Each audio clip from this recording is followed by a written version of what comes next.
Hola, buenos días. Vamos a dar inicio con la clase del día de hoy. Vamos a continuar con el tema de receptores asociados a proteína G. Antes de continuar, nos quedamos en la última sesión. ¿Hay alguna duda o pregunta sobre lo que hemos visto hasta la clase anterior? Muy bien. Entonces, lo que estábamos viendo en la última sesión era la estructura general de los receptores asociados a proteína G.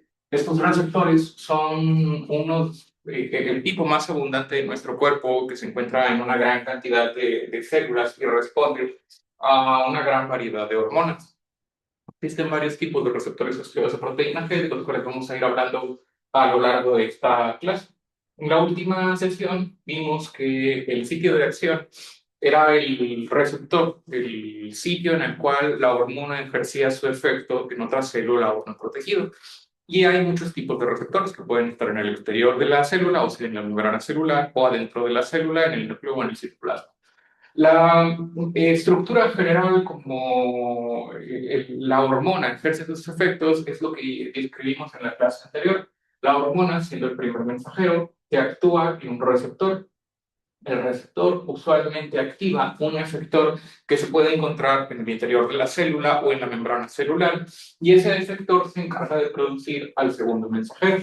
Eventualmente, el segundo mensajero activa una proteína blanco que va a ejercer un efecto.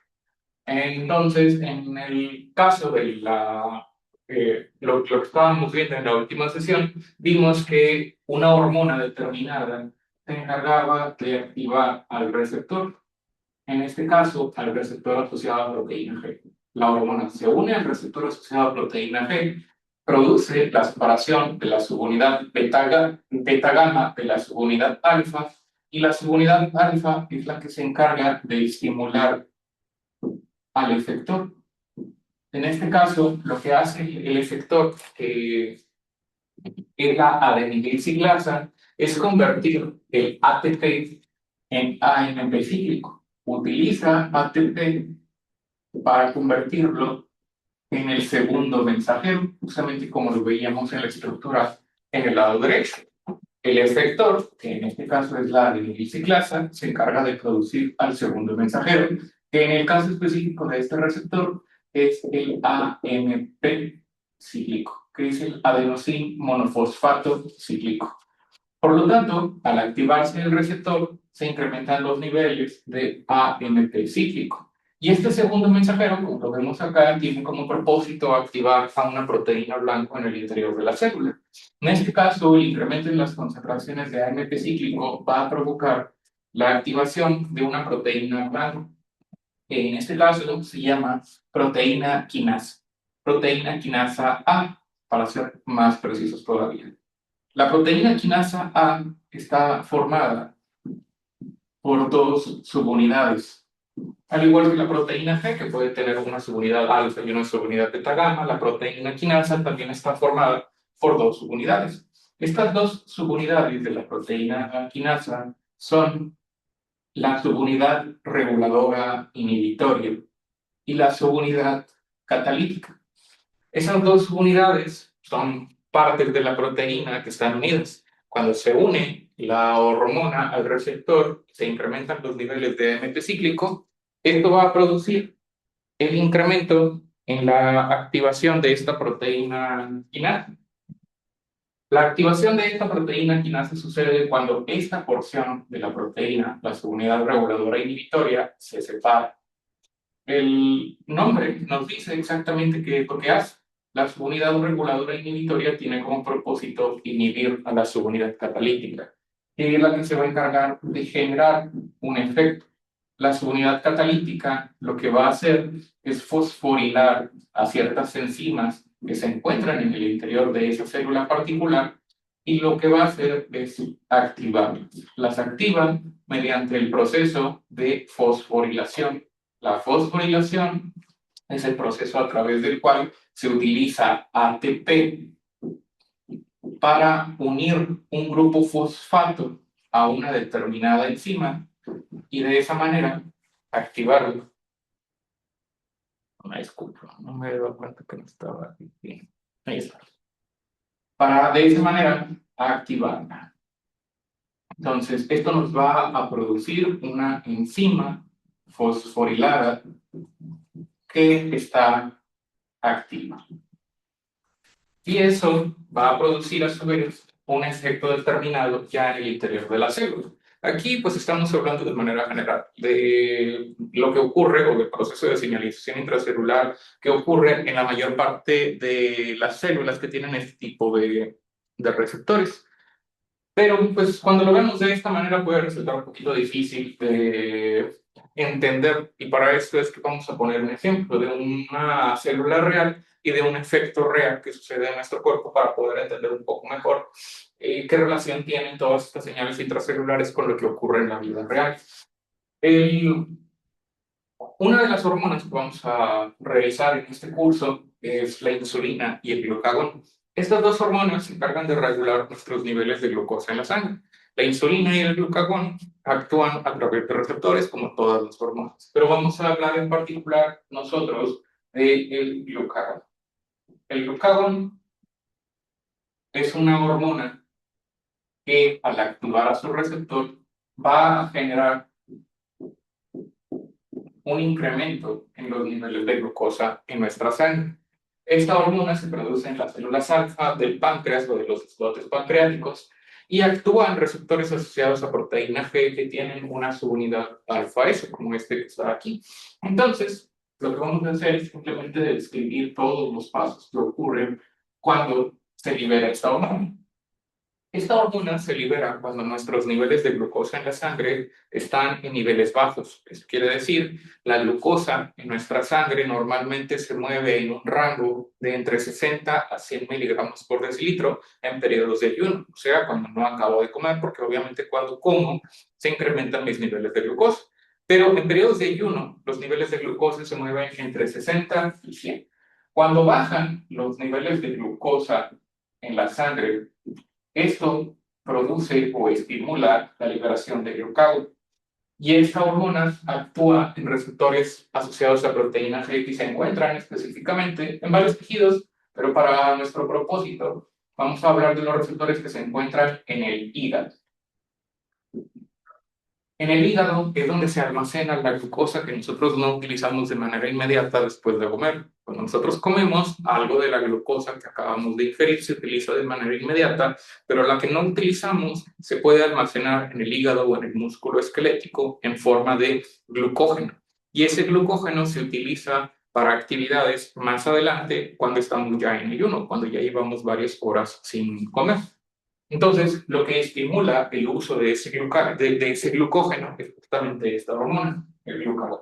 Entonces, el glucagón actúa en este receptor asociado a proteína G que se encuentra en el hígado, va a activar al receptor asociado a proteína G, lo cual va a provocar la preparación de la subunidad beta-gamma, de la subunidad alfa-S, y la subunidad alfa-S va a producir la activación de la adeniliziclasa, lo cual incrementa los niveles de AMP cíclico.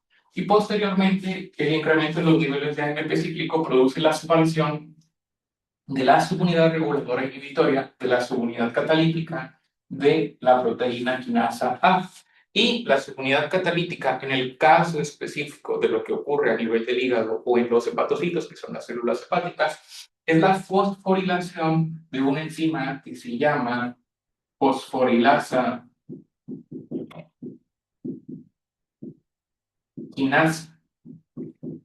Y esta enzima, al fosforilarse, va a producir la activación o fosforilación de otra enzima que se llama glucógeno, fosforilasa.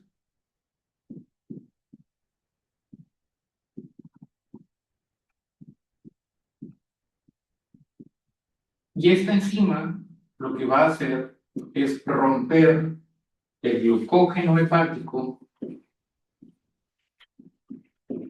que es la forma en la cual se había almacenado la glucosa en el hígado, para transformarlo en glucosa.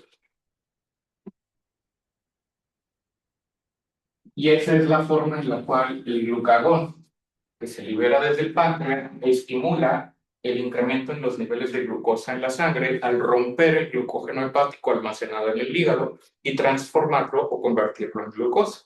Pero para que eso ocurra, tiene que pasar por todo este proceso de señales intracelulares. El glucagón, perdón, se liberó cuando bajaron mis niveles de glucosa, activó el receptor asociado a proteína G, provocó la separación de la subunidad alfa-S, incrementó los niveles de AMP cíclico que activaron a la proteína quinasa A, y esto produjo la activación, o más bien fosforilación, de la fosforilasa quinasa, que posteriormente produjo la fosforilación o activación de la glucógeno fosforilasa, y finalmente esta enzima es la que se encargó de romper o de transformar el glucógeno hepático en glucosa. Y esa glucosa se dirige hacia la circulación para elevar los niveles de glucosa que se habían disminuido, que habían bajado, y que fue el principal estímulo para la liberación de esta hormona en primer lugar. Entonces, esa es la forma en la cual trabajan las hormonas, a través de estos receptores y de estos mensajeros o señales intracelulares, que podemos resumir a esta cascada que vemos acá del lado derecho. Primero mensajero, receptor, efector; segundo mensajero, proteína blanco y efector. Ahora, todos estos mecanismos, no tenemos que saberlos, al menos lo que ocurre de aquí para acá, ya de manera independiente, porque hay algunas hormonas que tienen efecto en muchos tejidos al mismo tiempo. Por ejemplo, hay hormonas como las hormonas tiroideas, por poner uno de muchos ejemplos, que actúan en muchos tejidos, que pueden actuar, por ejemplo, a nivel del sistema respiratorio, a nivel del sistema cardiovascular, en el sistema nervioso central, en el sistema gastrointestinal, y cada uno de esos sistemas tiene diferentes tipos de células. Y como cada célula es distinta, va a tener diferentes enzimas, lo que quiere decir que hay algunas hormonas que pueden fosforilar enzimas que no se encuentran en otras células. Por eso es que a partir de aquí, eso es algo que ya no tenemos que saber, al menos para este curso, para esta materia, porque ya tendríamos que hablar de enzimas específicas de cada célula y tejido de nuestro cuerpo, y pues obviamente eso alargaría mucho el contenido y duración de nuestro curso. Entonces, esa parte no la tenemos que saber, pero lo que sí tenemos que saber es lo que ocurre de aquí hacia arriba. Esto quiere decir, yo tengo que saber lo que es una proteína sinasa, tengo que saber lo que es un segundo mensajero, tengo que saber lo que es un efector, tengo que saber, obviamente, lo que es un receptor, porque todo eso sí es importante, y eso me va a permitir entender cómo es que funcionan las hormonas o cómo es que las hormonas producen efectos en diferentes órganos y tejidos del cuerpo. Ahora, esto es solamente un tipo de receptor asociado a proteína G. Tenemos varios tipos de receptores asociados a proteína G. Lo que acabamos de ver es solamente uno de esos tipos. Los GPCR pueden ser de distintos tipos, y lo que los diferencia principalmente son las características de esta estructura, que es la subunidad alfa. La subunidad alfa puede ser de varios tipos. Tenemos, por ejemplo, subunidades alfa S. Las subunidades alfa S se caracterizan porque actúan a través de un efector que es la adenilil ciclasa. Y por lo tanto, el segundo mensajero es el AMP cíclico. Pero también tenemos otro tipo de receptores asociados a proteína G que tienen una subunidad alfa I. Alfa I lo que hace es, hasta cierto punto, lo opuesto que el alfa S, porque en lugar de activar a la adenilciclasa, lo que hace la subunidad alfa I es inhibir a la adenilciclasa.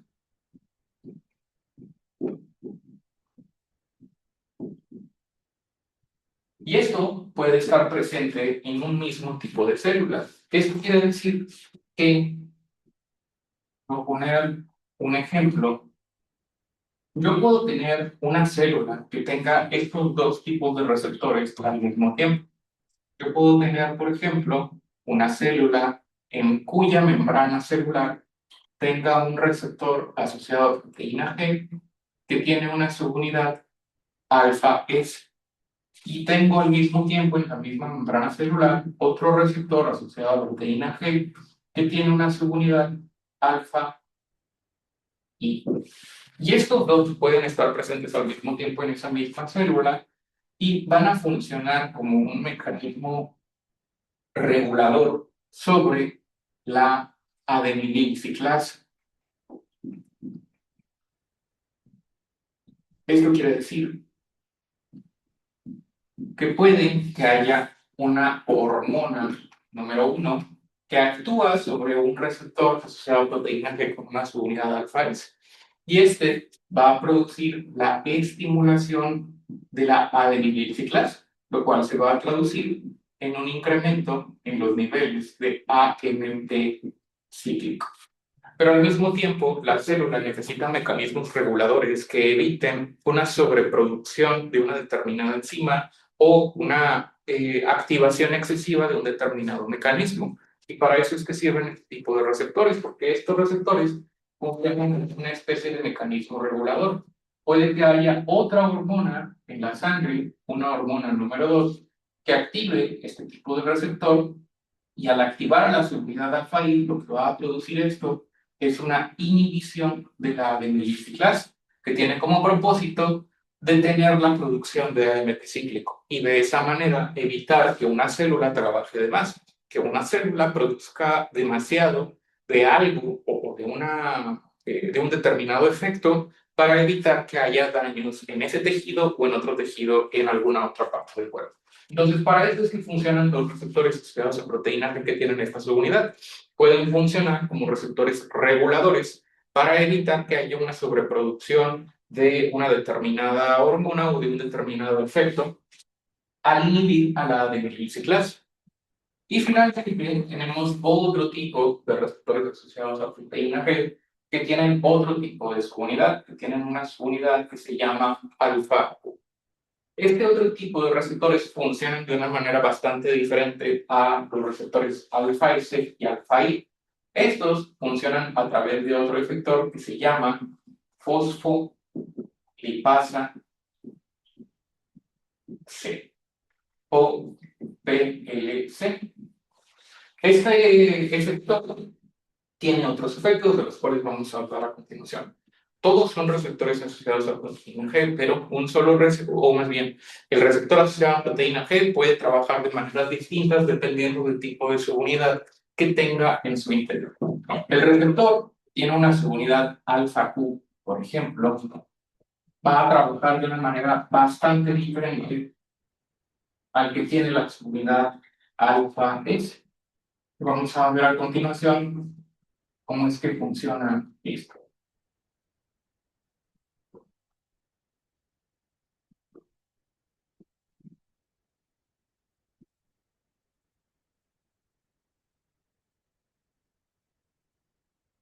El receptor asociado a proteína G con una subunidad alfa-Q funciona o tiene una estructura bastante similar en el resto de los aspectos. Esto quiere decir, es un receptor de citodominios transmembrana que atraviesa 7 veces la membrana celular, tiene una subunidad beta-gamma y una hormona. Por ejemplo, podríamos hablar de la TSH. La TSH actúa en receptores asociados a proteína G y actúa también en receptores que tienen subunidad alfa-Q. Entonces, cuando se activa por la hormona, lo que hace la subunidad alfa-Q en este caso es activar al efector, pero en este caso el efector es la fosfolipasa C.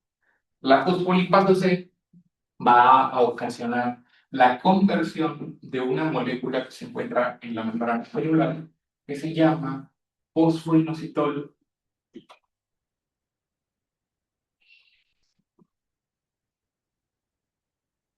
bifosfato, el BIP2, y lo va a romper o lo va a degradar.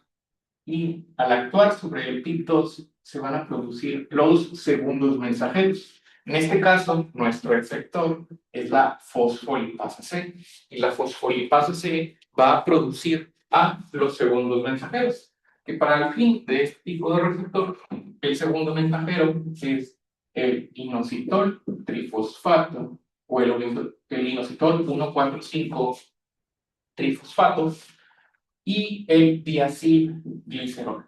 Y estos dos se van a producir al romperse el PIP2. Utiliza el PIP2 para producir IP3 y producir diacilglicerol. Entonces aquí hay que tener cuidado con reconocer cuál es el efector y cuál es el segundo mensajero.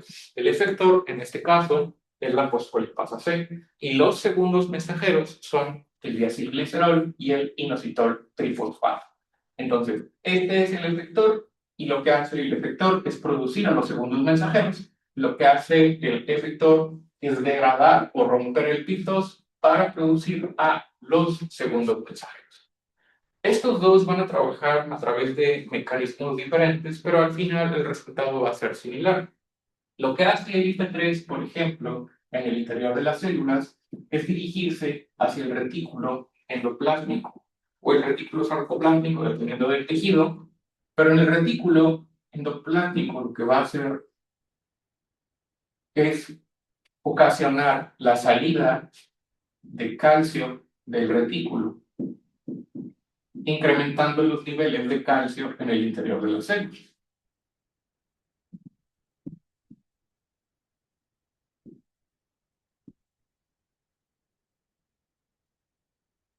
Y al producir esto, el calcio junto con el diacilglicerol van a producir la activación de la proteína blanca. Entonces, estos dos son necesarios para la activación de otro tipo de proteína blanco, que en este caso es la proteína quinasa C, la PKC. Recordando que la subunidad alfa S era una proteína quinasa A. Esta es una proteína quinasa C, pero funciona de una manera bastante similar. Eso quiere decir que tiene una subunidad reguladora inhibitoria y que también tiene una subunidad catalítica. Entonces, cuando se incrementan las concentraciones de calcio en el interior de la célula, las concentraciones del acilglicerol, eso va a producir la separación de la subunidad catalítica y, al igual que ocurre con la proteína quinasa A, la subunidad catalítica se encarga de fosforilar enzimas, de fosforilar una enzima en el interior de la célula y de esa manera producir un efecto. Al fosforilar la enzima, activa esa enzima y esa enzima va a producir un determinado efecto ya particular dependiendo del tipo de tejido del cual estemos hablando, y eso es lo que va a producir el efecto final de la hormona que activó al receptor en primer lugar. Y esa es la manera en la cual funcionan los receptores alfa-Q. Entonces, en resumen, el receptor tiene una subunidad alfa-Q, este actúa a través del efector que es la fosfolipasa C. La fosfolipasa C produce los segundos mensajeros que son el diacilglicerol y el inositol trifosfato. Y estos dos van a producir la activación de la proteína blanco, que en este caso es la proteína quinasa C. Y finalmente la proteína quinasa C, al activarse, va a producir la fosforilación de enzimas en el interior de esta célula para producir un determinado efecto, que ya varía dependiendo del tipo de hormona del cual estemos hablando y del tipo de tejido o célula al cual nos estemos refiriendo. ¿En este momento hay alguna duda o pregunta?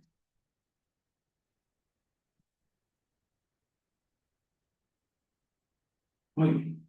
Entonces vamos a continuar con otros factores que influencian el funcionamiento de las hormonas. Como lo mencioné en la clase anterior, en este momento no vamos a ver todos los tipos de receptores que existen, porque son muchos tipos y puede resultar un poco confuso revisarlos todos en una sola sesión.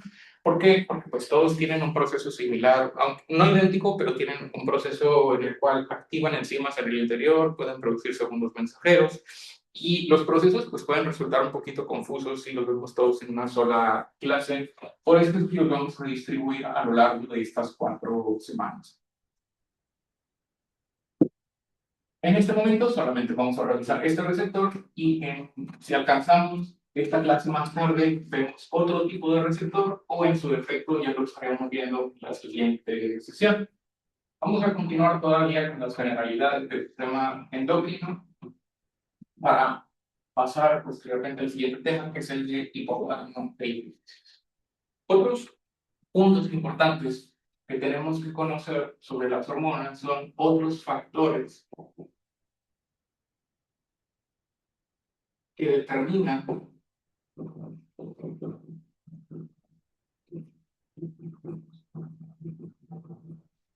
la acción hormonal.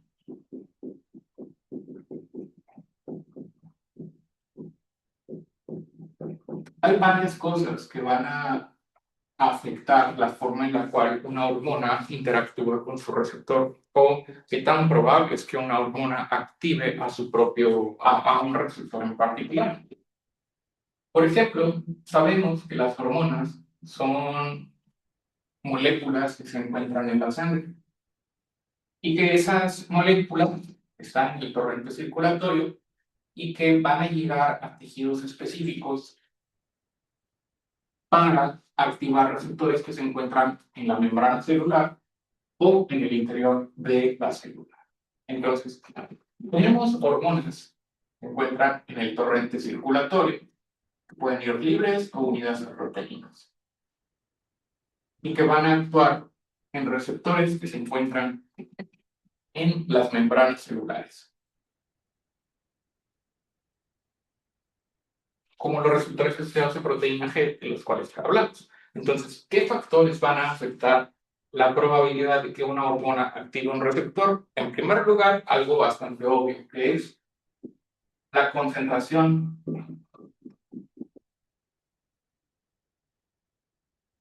de la hormona en la sangre. Esto quiere decir que a mayor cantidad de hormona en la sangre, mayor probabilidad de que la hormona active el receptor. Si los niveles de la hormona en la sangre son bajos, pues aunque haya suficiente cantidad de receptores en la célula, la insuficiente cantidad de hormona va a hacer que no se activen los receptores y porque por lo tanto no haya un efecto. Entonces, la unión entre una hormona y el receptor depende en parte de qué tanta hormona se encuentra presente en la circulación. A mayor concentración hormonal, mayor activación de receptores. A menor concentración hormonal, menor activación de receptores. En segundo lugar, otro factor que también influye sobre esta interacción entre hormona y receptor es, obviamente, la cantidad de receptores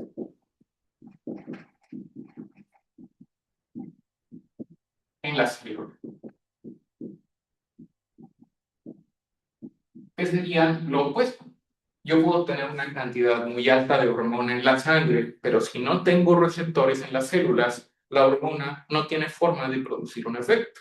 Aunque las concentraciones de la hormona sean muy altas, si no hay receptores y por alguna razón el receptor no funciona de manera adecuada, no se va a producir un efecto. Podríamos pensar, por ejemplo, en el caso de la insulina. Cuando una persona tiene diabetes, hay varios tipos de diabetes, de lo cual vamos a hablar más adelante, pero existe la diabetes tipo 1 en la cual no se produce insulina y la diabetes tipo 2 en la cual el principal mecanismo es la resistencia a la insulina, que casi siempre se debe a una disfunción del receptor. Esto quiere decir que el receptor no funciona de manera adecuada. Entonces, en este caso, puede que la insulina se encuentre en concentraciones normales en la sangre, o sea, el páncreas del paciente sí produce insulina. El problema es que si el receptor no funciona, pues la hormona no tiene un sitio en el cual ejercer su efecto y por lo tanto la glucosa no puede entrar a la célula. Entonces, no solamente depende el efecto de una hormona de sus concentraciones en sangre, también depende en gran medida de la cantidad de receptores que se encuentren en la célula o en la membrana celular. Obviamente, a mayor cantidad de receptores en la membrana celular, mayor probabilidad de que una hormona produzca sus efectos en una célula o en un tejido determinado. A mayor cantidad de receptores, mayor disponibilidad de sitios de unión, básicamente, y las hormonas pueden actuar con mayor facilidad. Otros factores que también van a determinar esta interacción es la afinidad. Afinidad del receptor.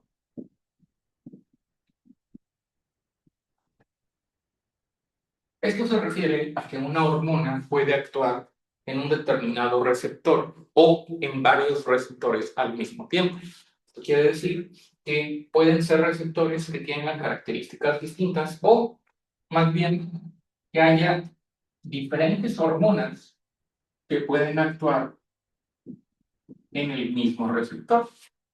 Puedo tener una hormona de un tipo o una hormona con un nombre particular. Vamos a ponerle nombre a esta hormona, vamos a decir que esta hormona se llama adrenalina.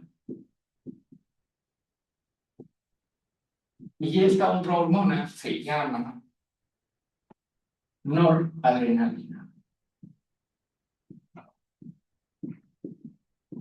Estas dos hormonas pueden actuar sobre el mismo tipo de receptor. Por ejemplo, pueden actuar en un receptor que se llama receptor beta, que es el receptor de catecolaminas. El receptor beta es capaz de captar la señal de cualquiera de estas dos hormonas. Esto quiere decir que puede responder a adrenalina o que también puede responder a noradrenalina. O sea, que cualquiera de estas dos se puede unir al receptor. Por lo tanto, ¿qué es lo que va a determinar cuál de las dos se va a unir? Si es que las dos se encuentran en la sangre en la misma concentración. Lo que va a determinar cuál de las dos se une al receptor es la afinidad. Esto quiere decir cuál hormona es la que prefiere ese receptor en particular. La afinidad, pues dicho de una manera coloquial, sería qué tanto le gusta una hormona a un determinado receptor y por lo tanto qué tanta facilidad tiene esa hormona de unirse a un determinado receptor. En este caso o en este ejemplo que estábamos viendo aquí, lo que ocurriría es que los receptores beta tienen mayor afinidad por adrenalina que por noradrenalina, lo que quiere decir que si se encuentran en concentraciones similares en la sangre, la adrenalina se va a unir más al receptor beta en comparación con la noradrenalina, porque la afinidad del receptor beta es mayor por adrenalina en comparación que con la noradrenalina. No quiere decir que la noradrenalina no se pueda o no pueda activar el receptor, sí lo puede activar, pero si están presentes las dos hormonas, la hormona que va a preferir el receptor beta es la adrenalina. Y finalmente, el otro factor que también puede alterar la interacción entre una hormona o un receptor es la influencia ejercida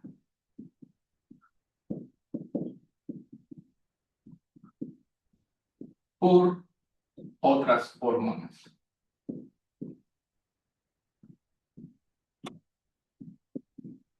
Esto quiere decir que otra hormona puede influenciar la forma en la cual una hormona interactúa con un receptor. Y en este caso vamos a tener tres ejemplos de influencias ejercidas por otras hormonas, que son el efecto permisivo, el efecto sinérgico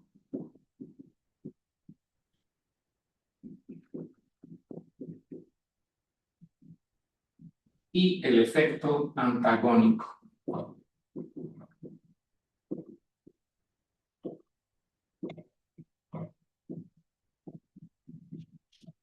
Estos tres representan los principales mecanismos a través de los cuales otras hormonas pueden influenciar la forma en la cual actúan sobre un determinado receptor.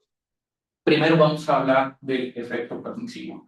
El efecto permisivo recibe este nombre porque lo que hace es que una hormona incrementa o disminuye, o prácticamente siempre incrementa la cantidad de receptores presentes en una determinada membrana celular para una hormona. Esto quiere decir, vamos a hablar de otro ejemplo, pero en este caso vamos a poner como ejemplo a el cortisol.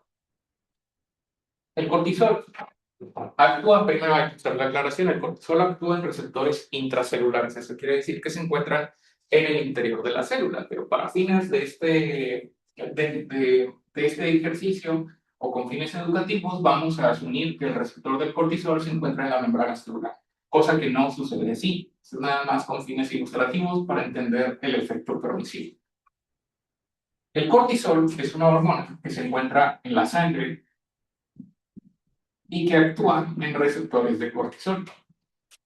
Estos receptores se pueden encontrar de nuevo en el interior de la célula, pero ahorita los vamos a poner aquí. No son receptores asociados a proteína G, son otro tipo de receptores que vamos a ver más adelante. Pero los receptores de... Perdón, estoy hablando de otra cosa. Vamos a hablar, pensando en efecto sinérgico, pero ahorita hablamos del efecto sinérgico. Para el ejemplo del efecto permisivo, vamos a regresar al ejemplo de la noradrenalina y adrenalina. Vamos a volver a hablar de adrenalina y vamos a volver a hablar de receptores beta. Estos receptores beta sí se encuentran en la membrana celular y son receptores asociados a proteína B. Ahora, en condiciones normales, cuando una persona no está siendo afectada por un estímulo específico, la cantidad de receptores presentes en la membrana celular o en la membrana de nuestras células, de receptores para adrenalina y noradrenalina, es baja. Esto quiere decir que en condiciones de no estimulación, estos receptores normalmente no están presentes en la membrana celular. Entonces, aunque las concentraciones de adrenalina en la sangre sean altas o las concentraciones de noradrenalina en la sangre sean altas, si no hay receptores, pues estas hormonas no van a ejercer un efecto. Entonces, ¿qué es lo que necesito para que ocurra un incremento en la actividad de la adrenalina y la noradrenalina? Que haya una mayor cantidad de receptores en la membrana celular. Y esto lo puedo lograr a través de otra hormona. Hay otra hormona, y ahora sí, el cortisol. El cortisol, que de nuevo actúa en receptores que se encuentran en el interior de la célula. El cortisol sale de la sangre, actúa en un receptor que se encuentra en el interior de la célula que se llama receptor de cortisol. Y este receptor de cortisol lo que va a ocasionar es incrementar la expresión de receptores alfa o beta para adrenalina y noradrenalina. Al incrementar la expresión de receptores alfa y beta, lo que está generando, lo que está produciendo, es que la adrenalina y la noradrenalina ahora sí tengan un sitio en el cual actuar. Por lo tanto, ahora que ya se abrieron o que hay una mayor cantidad de receptores disponibles, pues la adrenalina y la noradrenalina sí pueden ejercer su efecto sobre los diferentes tejidos o sobre las diferentes células. Y esto es el efecto permisivo. Dicho de una manera muy sencilla o fácil de entender, podríamos decir que el cortisol le está dando permiso a la adrenalina para actuar. ¿Por qué? Porque si no hay cortisol, no hay receptores para adrenalina. Y si hay cortisol, se expresan los receptores de adrenalina y noradrenalina y estas hormonas pueden ejercer sus efectos. Entonces, el efecto permisivo es cuando una hormona incrementa la cantidad de receptores presentes en una célula para que otra hormona pueda ejercer su efecto a través de sus receptores. Y el ejemplo más típico, el ejemplo más común de esto es lo que ocurre con la adrenalina y la noradrenalina y que requieren la presencia de cortisol para que se puedan activar los receptores alfa y beta en la membrana celular. Después tenemos el efecto sinérgico y el efecto antagónico. Estos efectos ocurren cuando dos hormonas tienen efectos similares o, en su defecto, efectos opuestos. El efecto sinérgico podemos mencionar como un ejemplo a hormonas que tienen resultados hasta cierto punto parecidos. Por ejemplo, vamos a regresar al tema de la glucosa en la sangre. En nuestra sangre, los niveles de glucosa deben de mantenerse en un rango entre 60 a 100 en periodos de ayuno. Esto quiere decir, porque llevo tiempo sin comer, mis niveles de glucosa se mantienen en este valor gracias principalmente a tres hormonas, que son el cortisol, la hormona del crecimiento y el glucagón. Estas tres hormonas tienen receptores diferentes, pero tienen efectos que tienen varios efectos en común. Por ejemplo, el cortisol, que dijimos que actúa en receptores que se encuentran adentro de la célula. El cortisol tiene receptores intracelulares. Por otro lado, la hormona del crecimiento actúa en receptores, este es el receptor de cortisol. La hormona de crecimiento actúa en receptores que se encuentran en la membrana celular. Este es el receptor de hormona de crecimiento. Y finalmente el glucagón, como lo acabamos de ver hace un momento, actúa en receptores asociados a proteína G, que también se encuentran en la membrana celular. Y este es el receptor de glucagón.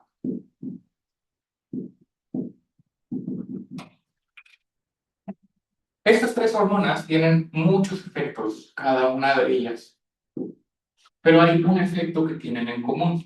Las tres van a producir un incremento en los niveles de glucosa en la sangre a través de diferentes mecanismos, porque obviamente son diferentes receptores y cada receptor actúa de una manera distinta, pero el efecto en común que tienen estas tres hormonas es que elevan los niveles de glucosa.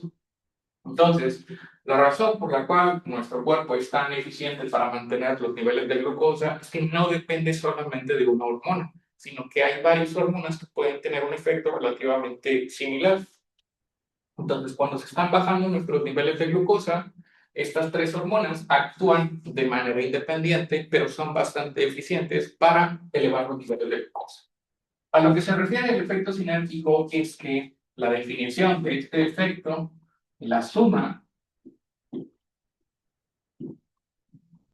de los, o más bien el resultado, probablemente más preciso, de la acción de dos o más hormonas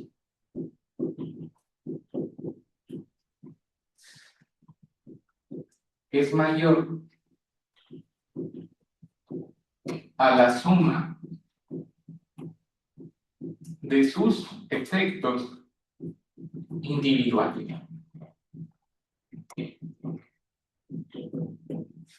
Esto quiere decir que cuando estas hormonas actúan en conjunto, el efecto resultante va a ser muchísimo mayor a si yo cuantificara sus efectos de manera individual. Por poner un ejemplo muy burdo, si el cortisol subiese el valor de glucosa en la sangre 5 miligramos por decilitro y la hormona del crecimiento subiese el valor de glucosa 5 miligramos por decilitro y el glucagón subiese el valor de glucosa en la sangre 5 miligramos por decilitro, pues la suma de estos efectos es que cuando yo los liberara hacia la sangre, en teoría debería de haber un incremento de 15 miligramos por decilitro del valor de glucosa en la sangre.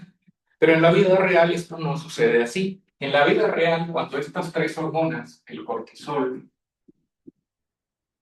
la hormona del crecimiento y el glucagón, actúan en sus respectivos receptores, cuando lo hacen de manera conjunta, o sea, cuando las tres están actuando al mismo tiempo, la cantidad de glucosa que sale hacia la sangre, o más bien la cantidad de glucosa o la elevación de glucosa en la sangre es muchísimo mayor. Puede ser, por ejemplo, el doble o el triple de lo que hubiera resultado si yo sumara simplemente sus efectos de manera individual. Cuando las hormonas trabajan en conjunto, cuando las hormonas actúan al mismo tiempo, se potencian sus efectos entre sí. ¿Por qué? Porque los mecanismos intracelulares se hacen todavía más potentes y hacen que el efecto final sea todavía mayor a si yo hubiese sumado o si las hormonas hubiesen trabajado de manera independiente o de manera individual. Entonces, ese es el efecto sinérgico. La sinergia es cuando se potencia el efecto de un determinado sistema cuando dos, en este caso, hormonas están trabajando en conjunto o están trabajando al mismo tiempo. El efecto final es mayor a la suma de sus efectos de manera individual. Y el efecto antagónico finalmente sería hasta cierto punto lo opuesto. El efecto antagónico es cuando dos hormonas tienen efectos opuestos entre sí. Y esto puede generar la inhibición de otra hormona. El efecto antagónico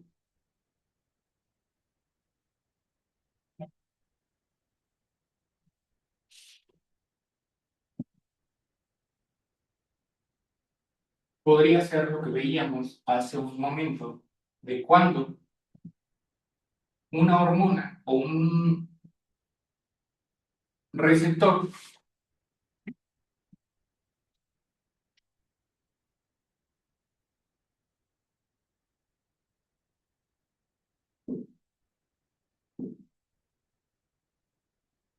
puede tener efectos positivos o negativos dependiendo de el tipo de hormona. Puede haber una hormona, la hormona 1, que estimule a un receptor, y puede haber una hormona 2 que inhiba a este receptor. Y esto sucede bastante, por ejemplo, con medicamentos, porque hay muchos medicamentos que funcionan como agonistas o antagonistas. Agonista, pues la palabra agonista quiere decir que se trata de una molécula que activa a un receptor. Eso es un agonista. Cuando hablamos, por ejemplo, de medicamentos, hay medicamentos que son agonistas de un determinado receptor. Y lo que quiere decir es que ese medicamento está actuando en un determinado receptor, que puede ser un receptor asociado a proteína G, un receptor de tirosina quinasa, un receptor de citocinas. Pero también hay medicamentos que son antagonistas. Y esos medicamentos antagonistas son medicamentos que inhiben la acción de un receptor. Y eso va a provocar que el receptor ya no sea capaz de activarse con la hormona que se encuentra en la circulación del paciente. Entonces, agonista quiere decir que activa el receptor y antagonista quiere decir que evita el funcionamiento del receptor. Entonces, puede haber hormonas que son agonistas y hormonas que son antagonistas, que bloquean el funcionamiento de un receptor. Y bueno, estos son los tres efectos o las otras influencias ejercidas por hormonas que pueden afectar el funcionamiento de un receptor. ¿Hasta aquí alguna duda o pregunta? Muy bien. Finalmente, lo último que vamos a revisar son los mecanismos de regulación hormonal relacionados con las generalidades del sistema endocrino.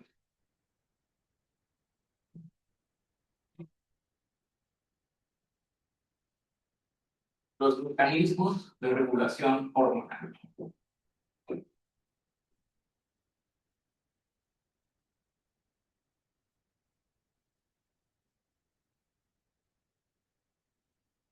Los mecanismos de regulación se refieren a las formas en las cuales nuestros órganos, glándulas endocrinas o células saben cuándo tienen que liberar una hormona y cuándo detenerse de seguir liberando esa hormona. Hay muchos estímulos que pueden provocar la liberación o síntesis de una hormona en particular. Por ejemplo, podemos mencionar estímulos directos del sistema nervioso central. Podemos mencionar también una liberación o una síntesis y liberación circadiana. Y también, probablemente los más importantes, los mecanismos de retroalimentación.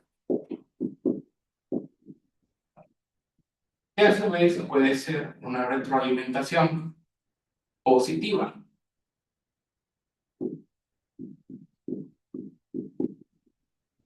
o una retroalimentación negativa.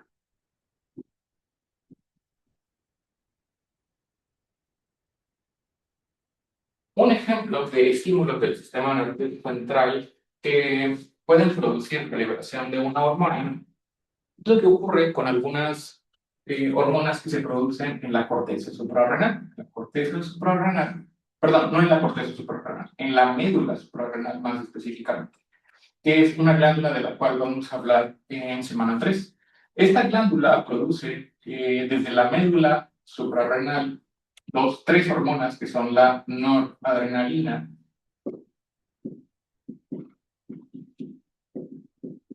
la adrenalina y la dopamina. El principal estímulo para la liberación de estas hormonas es un estímulo directo que viene de nuestro sistema nervioso central. Quiere decir que desde nuestro cerebro se producen estímulos que van a producir que se traduzca o que se transmita una señal desde el sistema nervioso que baje a través de la médula espinal y que de la médula espinal salga una señal que se dirija directamente hasta la médula suprarrenal y que aquí en la médula suprarrenal produzca la liberación hacia la sangre de la adrenalina y de la noradrenalina. Entonces, ¿en qué situaciones, por ejemplo, se liberan estas hormonas cuando nosotros nos sometemos a un estrés físico o psicológico?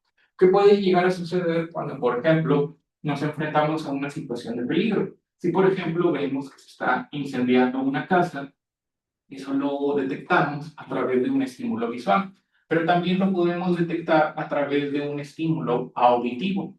A través de un estímulo auditivo, yo puedo escuchar algún ruido o alguna señal desde el exterior que me produzca un estado de alerta. O sea, si yo escucho, por ejemplo, una explosión cerca, mi cuerpo automáticamente detecta ese ruido intenso como una señal de peligro. Y esa señal de peligro se transmite a través del sistema nervioso central, del cerebro, la médula espinal, y llega hasta mi médula suprarrenal, y eso produce la liberación de estas hormonas.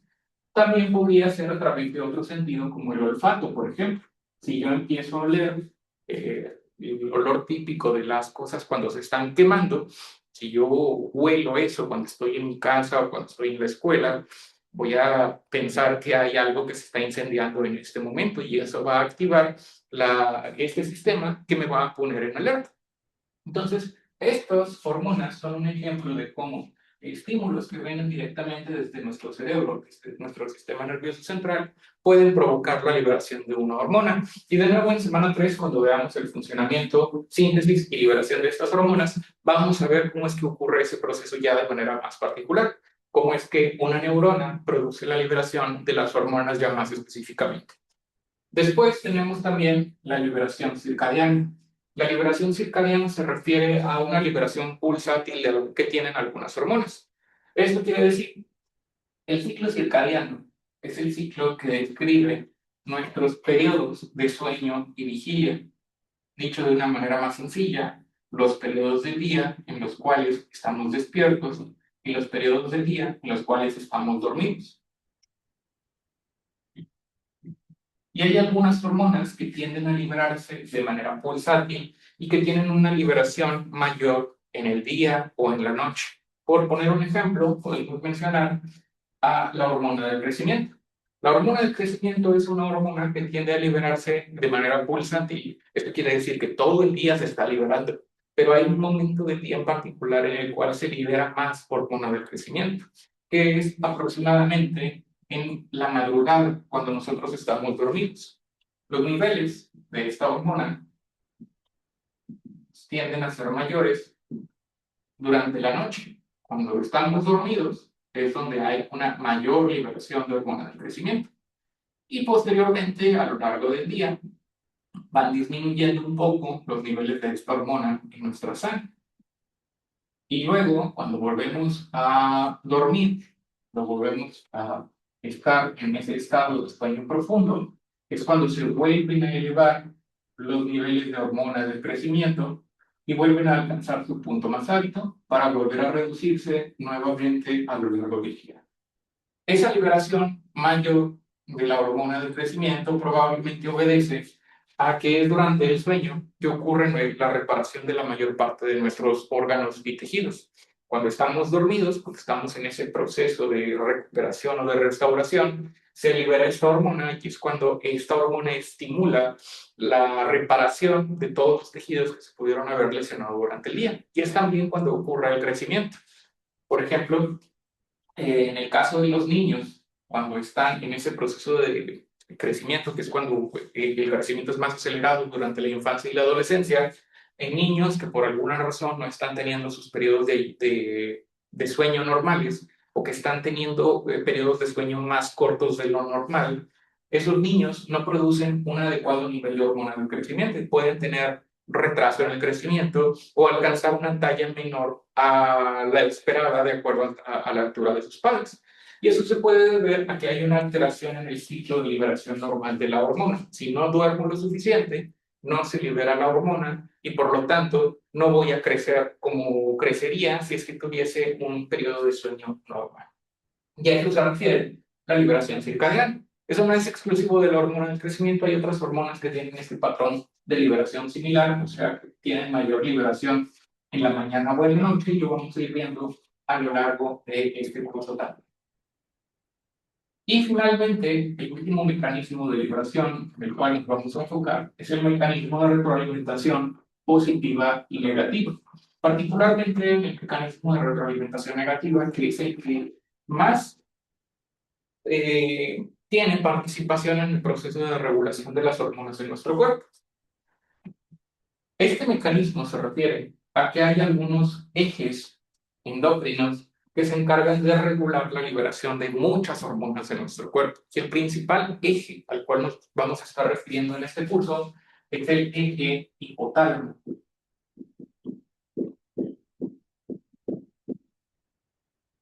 Hipófisis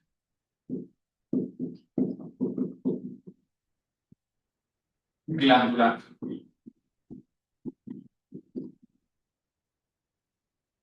Por ejemplo, vamos a hablar para ilustrar a qué se refiere la retroalimentación negativa primero. La glándula tiroides, que es la glándula a la cual vamos a estudiar la siguiente semana. Esta glándula es una glándula pequeña que normalmente no es palpable, que se encuentra en la parte anterior o delantera del cuello. Esta glándula se encuentra en la región anterior o en la parte delantera de nuestro cuello y de nuevo normalmente no es palpable. Esta glándula produce hormonas tiroideas, produce una hormona que se llama T3 o trillotironina y produce otra hormona que se llama T4 o tiroxina, que tienen muchos efectos de los cuales vamos a hablar también después. Esta glándula sabe que tiene que liberar hormonas porque es estimulada por otra hormona que se produce en la glándula hipófise, que es una glándula de la cual vamos a hablar con mayor detalle el día de hoy. La hipófisis, a su vez, está regulada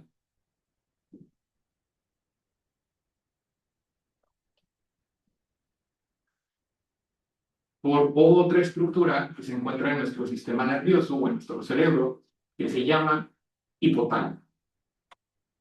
El hipotálamo se encuentra en el cerebro, aunque la hipófisis también forma parte del sistema nervioso central. Entonces, el hipotálamo produce algunas hormonas, como por ejemplo, una hormona que se llama TRH. El hipotálamo produce una hormona que se llama TRH. Esta hormona recibe este nombre por sus siglas en inglés, que se llama hormona liberadora de tirotropina. Y la TRH actúa, vamos a ponerlo de este lado, ¿no? La TRH actúa en la glándula pituitaria, más específicamente sobre la hipófisis anterior. La TRH es una hormona talámica que se encarga de estimular a la glándula hipófisis. Y la hipófisis, a su vez, produce otra hormona que se llama TSH. Por sus siglas en inglés, TSH significa hormona estimulante de tiroides. Entonces, la TRH estimula a la glándula hipófisis para que la glándula hipófisis produzca TSH. Y la TSH produce o estimula, en este caso, a la glándula tiroides para que produzca hormonas tiroideas. Al mismo tiempo, estas hormonas tiroideas actúan en receptores de hormonas tiroideas que se encuentran en el hipotálamo y en la hipófisis, y lo hacen ejerciendo un efecto negativo o inhibitorio. Esto quiere decir que la T3 y la T4, particularmente la T3, inhiben la liberación de TRH. Al mismo tiempo, también están inhibiendo la liberación de TSH. Esto con el propósito de que cuando se están elevando, inicialmente la TRH estimula la TSH y la TSH estimula la liberación de T3 y de T4. Entonces, conforme se están elevando los niveles de T3 y de T4, esto va a producir inhibición en la liberación de TRH y TSH. Al disminuir los niveles de estas dos hormonas, eso va a provocar que haya una menor producción de T3 y de T4. Y conforme están disminuyendo los niveles de T3 y de T4, ahora disminuye la inhibición que estas hormonas ejercían sobre la TSH. Entonces, conforme están disminuyendo los niveles de T3 y de T4, ahora ya no hay inhibición o disminuye la inhibición sobre los niveles de TRH y TSH. Por lo tanto, estos niveles bajos van a producir que se eleven los niveles de TRH y a su vez de TSH. Y por lo tanto, se vuelven a elevar los niveles de T3 y de T4. Y luego se repite el patrón. Niveles altos de T3 y de T4 producen la inhibición en la liberación de TRH y TSH, lo cual conduce a que bajen los niveles de T3 y de T4. Y posteriormente, los niveles bajos de estas hormonas ya no producen inhibición y se elevan otra vez los niveles de TRH y TSH. A este mecanismo se le llama retroalimentación negativa, porque los efectos de salida de este sistema van a producir inhibición sobre las líneas de entrada, que sería la TRH y la TSH. Este es uno de los mecanismos de regulación más comunes en nuestro cuerpo y del cual vamos a estar hablando frecuentemente a lo largo de este curso. ¿Hasta aquí alguna duda o pregunta? Muy bien. Finalmente, el último mecanismo de regulación es el mecanismo de retroalimentación positiva. La retroalimentación positiva también es un mecanismo muy importante, pero es menos frecuente en nuestro cuerpo. O sea, no hay tantos órganos o glándulas en nuestro cuerpo que respondan a este mecanismo de retroalimentación positiva. Y aquí también vamos a volver a mencionar como ejemplo a la glándula hipófisis. La glándula hipófisis, que está formada por dos partes, que son la hipófisis anterior y la hipófisis posterior. Y al mismo tiempo vamos a hablar sobre lo que ocurre a nivel intrauterino cuando cuando una mujer se encuentra embarazada. Cuando una mujer se encuentra embarazada en las últimas etapas de su desarrollo, ya cercanos a los 9 meses de embarazo o las 38, 39 semanas de gestación, vamos a encontrar que el producto normalmente se acomodó entre el séptimo y el octavo mes del embarazo y la cabeza del producto casi siempre, obviamente hay sus excepciones, pero casi siempre se encuentra hacia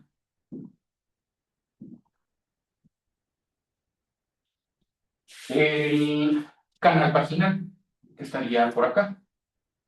Entonces, la cabeza del producto casi siempre va a estar presionando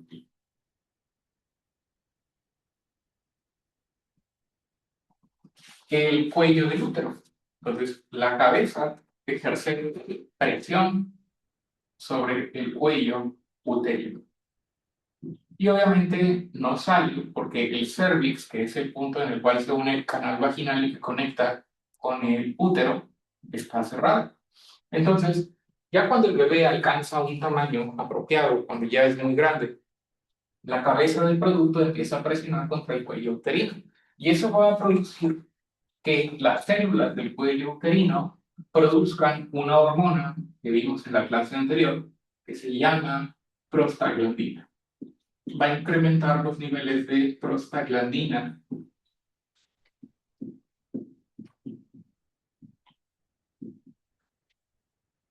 y esta prostaglandina va a actuar específicamente sobre la hipófisis posterior.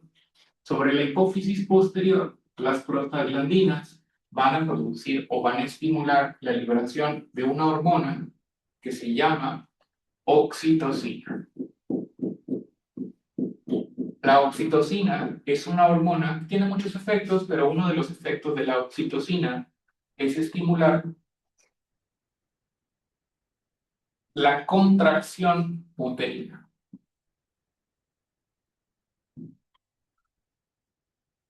Van a producir contracción del útero. Esa contracción del útero es un músculo, o está formado por músculo. Entonces, cuando se contrae el útero, en este caso, que tiene el producto en su interior, el útero, al contraerse, va a empujar al producto hacia la única vía de salida que existe. Al empujar el útero, al contraerse, empuja el producto hacia la única vía de salida que existe, que es el cuello uterino a través del canal vaginal, lo cual va a producir una mayor presión de la cabeza del producto sobre el cuello del útero. Entonces, como se está presionando más, eso va a incrementar todavía más la liberación de prostaglandinas. Al incrementar la liberación de prostaglandinas, se estimula una mayor liberación de oxitocina. Y a mayor liberación de oxitocina, mayor contracción uterina. A mayor contracción uterina, mayor presión del producto sobre el cuello del útero y mayor liberación de prostaglandinas, lo cual estimula todavía una mayor liberación de oxitocina y una mayor contracción uterina. Y este proceso se está repitiendo de manera constante: mayor liberación de prostaglandinas, mayor oxitocina, mayor contracción uterina, mayor liberación de prostaglandinas, mayor liberación de oxitocina, y va provocando que los niveles de estas hormonas se vayan elevando cada vez más y más. Es un efecto de bola de nieve en el cual se va incrementando más y más la liberación de prostaglandina, mayor liberación de oxitocina y cada vez más contracción uterina. Esto es lo que explica por qué cuando la mujer empieza a tener trabajo de parto, empieza normalmente con una contracción uterina, después a lo mejor pasan 2 horas y presenta otra contracción uterina, y después cada hora está presentando una contracción uterina.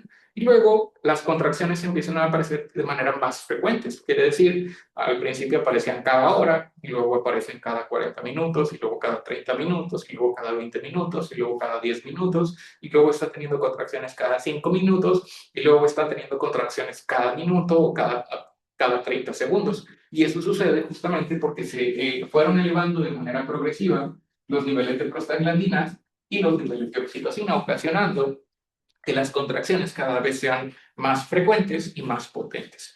Eso es retroalimentación positiva. ¿En qué momento se va a detener la retroalimentación positiva? Cuando deje de haber presión sobre el cuello del útero. Esto quiere decir, cuando las contracciones sean tan potentes o tan fuertes que ocasionen la apertura del cérvix y la salida del producto a través del canal vaginal, de otra manera, cuando ocurra la salida del bebé o el nacimiento del producto, es que ahora sí deja de haber presión sobre el cuello uterino y ahora sí ya se dejan de producir prostaglandinas y eventualmente con el paso de las horas empiezan a bajar los niveles de oxitocina. Pero esto es uno de los pocos ejemplos que existen en nuestro cuerpo de retroalimentación positiva.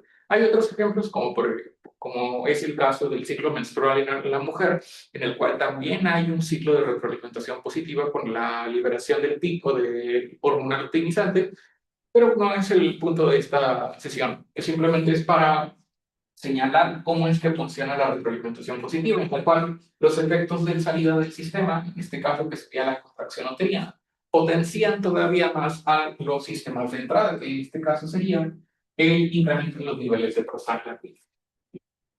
Y ahora sí, ya con esto estamos terminando todos los conceptos básicos de sistema endocrino.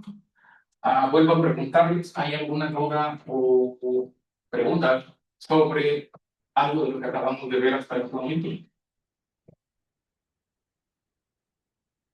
Muy bien, si no hay dudas, entonces vamos a continuar. El siguiente tema que vamos a revisar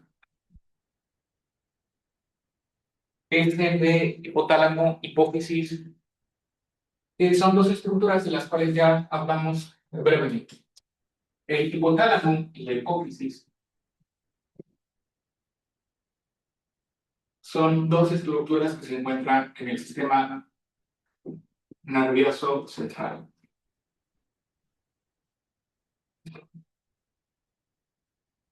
Esto quiere decir en el cerebro. El hipotálamo es una estructura que está compuesta por núcleos de sustancia gris.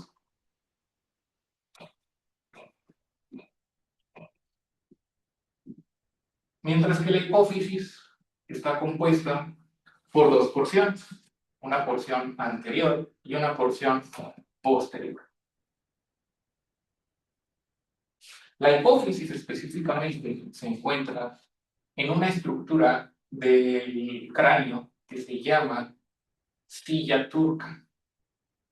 La silla turca es una porción del hueso esfenoides, es la silla turca. Se le llama silla turca porque tiene forma de silla de montar. Entonces, esta estructura que está acá sería el hipotálamo. Y esta estructura que está acá sería la hipófisis. Pero la hipófisis se divide en dos porciones. Se divide en una porción anterior, también conocida como adenohipófisis, y una porción posterior que se llama neurohipófisis posterior, pero también se le llama neurohipófisis. Estas dos estructuras están conectadas por una porción de tejido neural que se llama infundíbulo o tallo pituitario. Este conecta las estructuras del hipotálamo con las estructuras de la hipófisis. Ahora vamos a hablar un poco más sobre el hipotálamo. El hipotálamo está compuesto por núcleos de sustancia gris y tiene muchas funciones, no solamente produce hormonas. Vamos a hablar brevemente sobre algunas funciones del hipotálamo y luego vamos a hablar un poco más sobre estos núcleos de sustancia gris que se encuentran en el hipotálamo. El hipotálamo tiene muchas funciones, como por ejemplo, algunas de las principales funciones del hipotálamo incluyen, obviamente, la producción hormonal, pero tiene otras funciones muy importantes, como por ejemplo, el hipotálamo es el encargado de la regulación de nuestro ciclo circadiano, que como ya lo mencionamos, el ciclo circadiano es el periodo en el cual estamos despiertos y el periodo en el cual estamos dormidos. El hipotálamo es la estructura de nuestro cerebro que se encarga de mantener ese orden, de indicarnos o más bien de estimular el sueño cuando ya estamos cerca de la noche o cuando ya son altas horas de la noche, y de despertarnos después de que ya tuvimos suficiente cantidad de sueño. El hipotálamo también se encarga de otras funciones, como por ejemplo la regulación del apetito. Esto quiere decir, regula cuando nos da hambre y cuando ya nos sentimos satisfechos. Cuando no hemos comido en mucho tiempo, el hipotálamo está mandando señales a otras partes de nuestro cerebro que estimulan nuestras ganas de comer.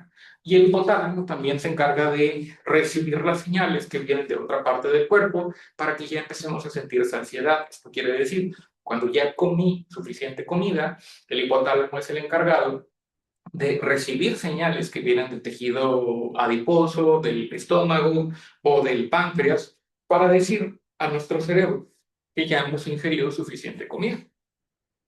La regulación del apetito y de la saciedad. Y también se encarga, por ejemplo, de la regulación de la temperatura corporal. Tiene otras funciones, pero estas son algunas de las principales funciones hipotalámicas. Y como ya lo mencioné, el hipotálamo está compuesto por varios núcleos de sustancia gris. Esos núcleos de sustancia gris básicamente representan cúmulos de neuronas. Ustedes saben que las células de nuestro cerebro reciben el nombre de neuronas. Las neuronas son células especializadas que están compuestas por unas pequeñas extensiones que se llaman dendritas, que son los sitios a través de los cuales se reciben señales eléctricas por parte de otras neuronas, y al mismo tiempo tienen esta extensión prolongada o más grande que se llama axón.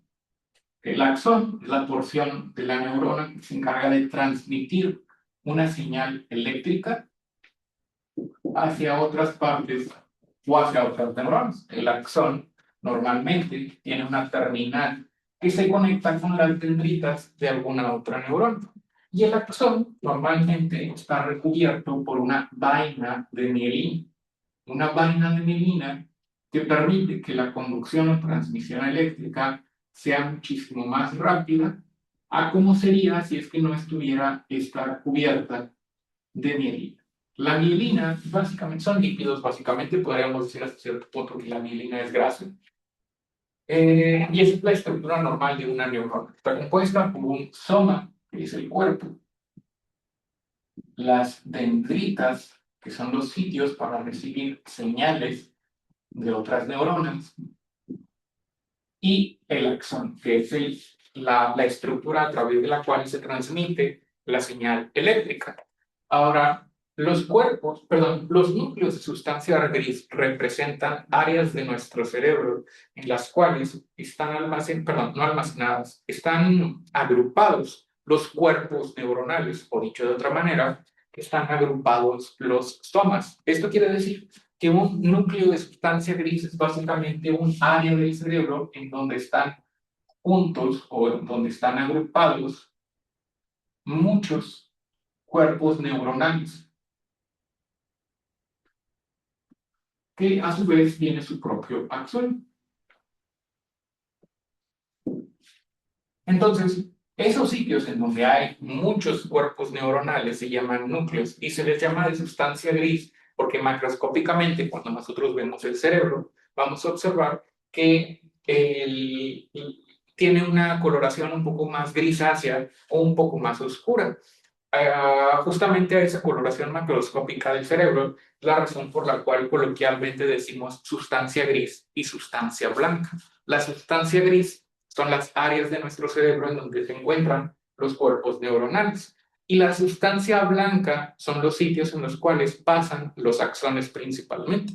Y tiene un color más claro, tiene un color más blanco, precisamente porque como están la mayor parte de los axones mielinizados, la grasa hace que el tejido se vea más claro o más blanco. Por eso es que las áreas de sustancia blanca son casi siempre por los sitios a través de los cuales están pasando los axones. Y las áreas de sustancia gris es donde están todos los cuerpos neuronales agrupados. Esto explica entonces esta conexión entre el hipotálamo y la hipófisis. El hipotálamo y la hipófisis quiere decir que todos los cuerpos neuronales se encuentran acá en el hipotálamo y el infundíbulo representa el sitio a través del cual los axones de todas esas neuronas están pasando y están llegando hasta la neurohipófisis. Entonces, la neurohipófisis se caracteriza por ser una área de la hipófisis en la cual hay un montón de axones que vienen desde todos estos núcleos de sustancia gris del hipotálamo y que llegan a esta porción del cerebro. Entonces, la neurohipófisis recibe este nombre porque es la porción de la hipófisis que recibe a las neuronas, o más específicamente a los axones de las neuronas que se encuentran en el hipotálamo. Por el contrario, la hipófisis anterior es una porción en la cual tiene muchos tipos de células de las cuales vamos a hablar ahorita. Y esta se encarga principalmente o predominantemente de la producción de hormonas. Entonces, nada más para resumir, el hipotálamo se encarga de producción hormonal, de las cuales vamos a hablar ahorita más adelante. Está conectado a través del infundíbulo con esta otra estructura que se llama hipófisis. La hipófisis tiene un tamaño aproximado de 1 a 1.5 centímetros de diámetro, de 1 a 1.5 centímetros de diámetro, o sea, es una estructura muy chiquita, y se divide en dos porciones, en una hipófisis anterior que abarca el 75% de todo el tamaño de la glándula y en una hipófisis posterior, que es la neurohipófisis de la cual ya hablamos. La hipófisis anterior, esta sí es exclusivamente para producción hormonal y la neurohipófisis se encarga principalmente de funcionar como un almacén de hormonas. Mientras que la hipófisis se encarga de la síntesis hormonal.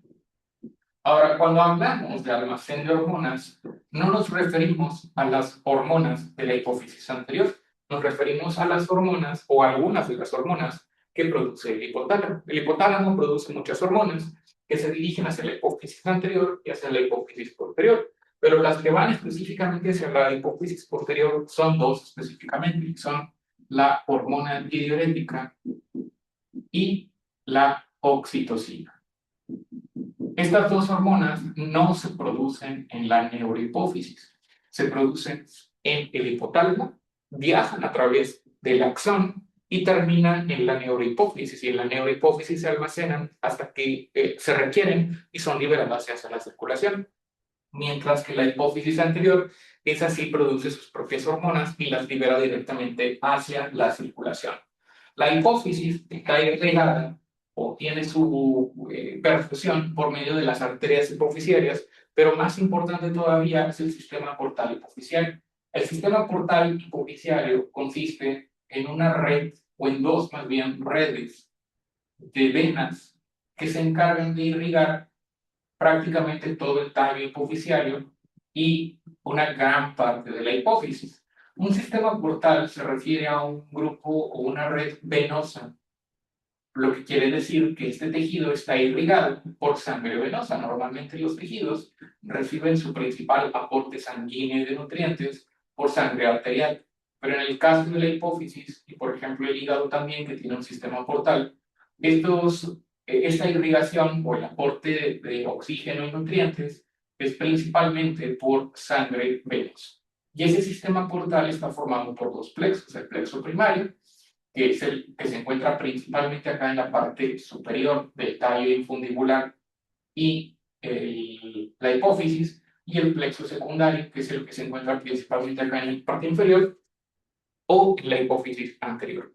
La importancia de estos plexos venosos o estos plexos de vasos sanguíneos del sistema portal hipofisiario es dos cosas. Número uno, hace a la hipófisis uno de los tejidos más perfundidos en todo nuestro cuerpo. Esto quiere decir que reciben una mayor cantidad de sangre por gramo de centímetro cuadrado, a diferencia de otros tejidos.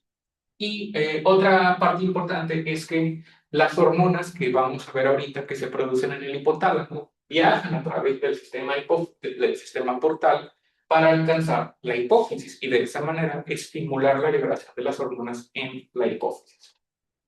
Entonces, a continuación, ya que conocemos la estructura general del hipotálamo y la hipófisis, lo que vamos a ver son las diferentes hormonas que se producen en estos dos órganos endocrinos, en el hipotálamo y en la hipófisis.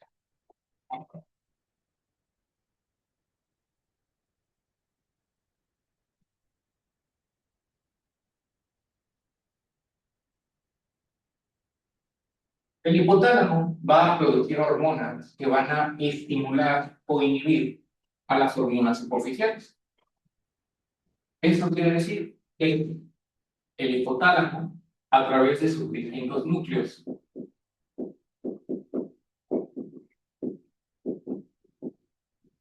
va a producir varias hormonas que van a activar a las células hipofisiales.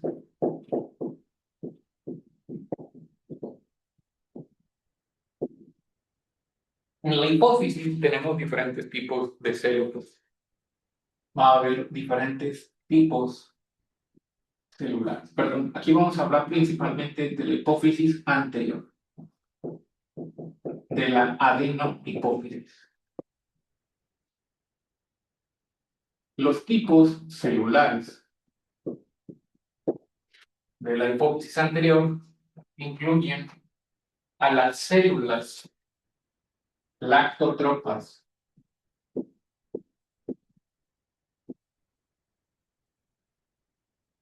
y a la célula somatotropa.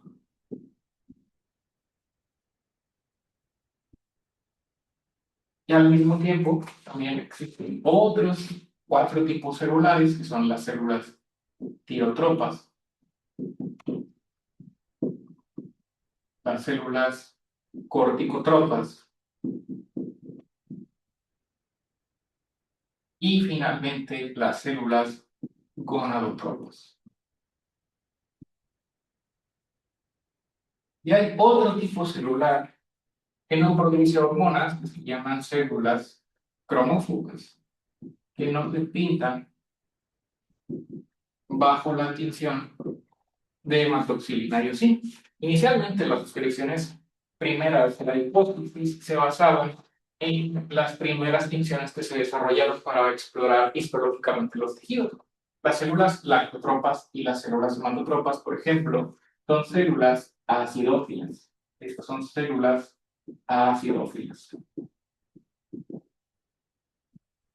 Mientras que las otras, tirotropas, corticotropas y gonadotropas, son células basófilas. Basófilas o acidófilas por la coloración que adquirían bajo la tinción de hematoxilina y eosina. Serán basófilas.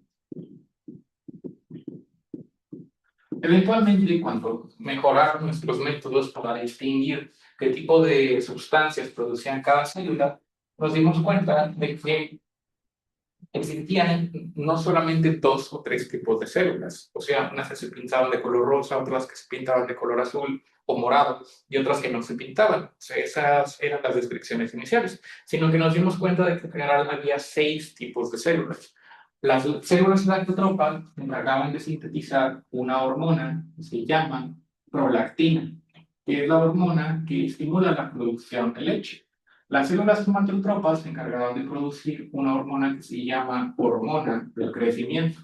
Las células tirotropas se encargan de sintetizar una hormona que se llama hormona estimulante de tiroides. Y las células corticotropas se encargan de producir la corticotropina, también conocida como ACTH. Finalmente, las células gonadotropas producen 2 tipos de hormonas, que son la hormona luteinizante y la hormona folículo estimulante. Y como ya lo mencioné, las células cromófogas no producen ningún tipo de hormona. Entonces, la hipófisis produce estos 6 tipos de hormonas: prolactina, hormona del crecimiento; TSH, corticotropina; ACTH o corticotropina; hormona luteinizante y hormona folículo estimulante. Y la liberación de esas hormonas depende principalmente de una regulación hipotalámica. Esto quiere decir que hay hormonas hipotalámicas que estimulan o inhiben la liberación de estas hormonas. Como lo mencioné brevemente hace unos momentos, el hipotálamo está compuesto por varios núcleos. Entre los núcleos hipotalámicos o los núcleos de sustancia gris se encuentra, por ejemplo, el núcleo al cuarto, el núcleo paraventricular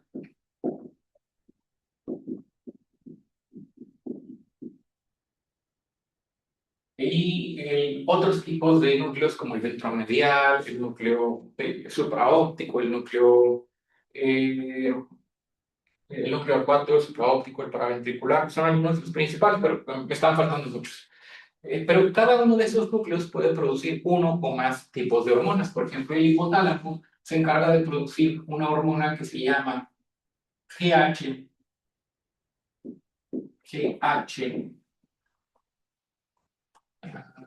perdón, puse primero la proteína, entonces aquí vamos a poner TRH. Y también produce otra hormona que se llama dopamina. Al mismo tiempo produce otra hormona que se llama GHRH y GHIH, también conocida como somatostatina.